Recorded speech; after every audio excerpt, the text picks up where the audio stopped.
Ukraine रूस की सीमा पर अब जंग सिर्फ फ्रंटलाइन तक ही नहीं बल्कि लोगों के घरों तक भी पहुंच गई है। बेलगोरोड शहर में हुई खतरनाक मिसाइल हमलों की दहशत जिसने आम नागरिकों की जिंदगी को झकझोर कर रख दिया है। नमस्कार, मैं हूं संध्या और आप देख रहे हैं वन इंडिया हिंदी। बेलगोरोड जो यूक्रेनी सीमा के पास है, एक बार फिर हमले की चपेट में आ गया है। यहाँ 2 यूटिलिटी वर्कर्स की मौत हो गई और 5 गंभीर रूप से घायल हो गए।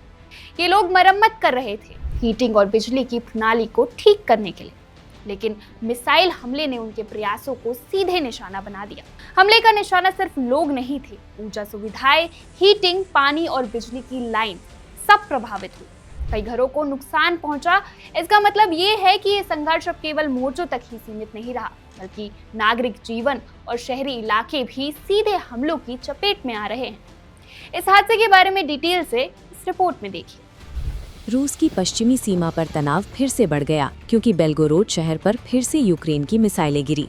क्षेत्रीय अधिकारियों का कहना है कि शुक्रवार को रॉकेटों के महत्वपूर्ण बुनियादी ढांचे पर गिरने से 2 लोगों की मौत हो गई और 5 अन्य घायल हो गए।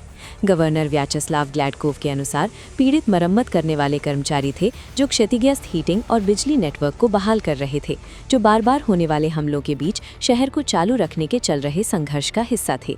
इस हमले ने अधिकारियों को रात भर के मरम्मत कार्यों को रोकने के लिए मजबूर किया क्योंकि उन्हें अंधेरे में और अधिक बमबारी का डर था। हमला बेलगोरोड के ऊर्जा और बिजली प्रतिष्ठानों पर केंद्रित था, जिससे व्यापक व्यवधान हुआ। कई मोहल्लों में हीटिंग और पानी की आपूर्ति ठप हो गई और कम से कम 3 इमारतों को भारी ढांचागत नुकसान हुआ। निवासियों ने बताया कि रूसी हवाई रक्षा के सक्रिय होने के साथ आसमान में जोरदार धमाकों की एक श्रृंखला सुनाई दी। यूक्रेनी सीमा से मात्र 40 किलोमीटर दूर स्थित बेलगोरोड को तब से लगातार हमलों का सामना करना पड़ा है जब से युद्ध अग्रिम मोर्चों की खाइयों से आगे बढ़कर बुनियादी ढांचे के युद्ध में बदल गया है। ये प्रहार एक तरफा नहीं है। यूक्रेनी बंदरगाह शहर ओडेसा में अधिकारियों का कहना है कि ऊर्जा बुनियादी ढांचे पर एक रूसी हमले में 1 व्यक्ति की मौत हो गई और 6 अन्य घायल हो गए। पूर्वी यूक्रेन में रात भर चले एक अन्य रूसी हवाई हमले में 8 से 19 वर्ष की आयु के 3 भाइयों की मौत हो गई।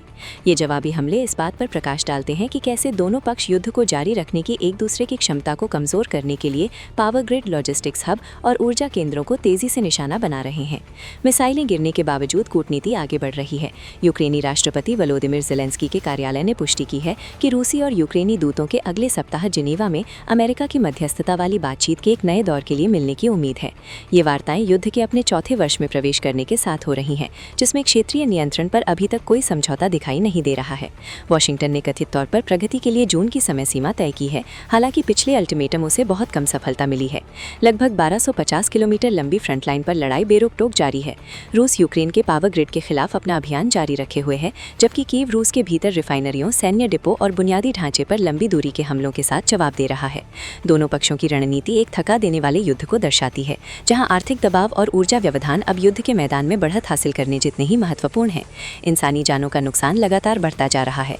फरवरी 2022 में रूस द्वारा पूर्ण पैमाने पर आक्रमण शुरू करने के बाद से लाखों सैनिकों और हजारों नागरिकों के मारे जाने का अनुमान है, जिससे ये संघर्ष द्वितीय विश्व युद्ध के बाद यूरोप का सबसे घातक संघर्ष बन गया है।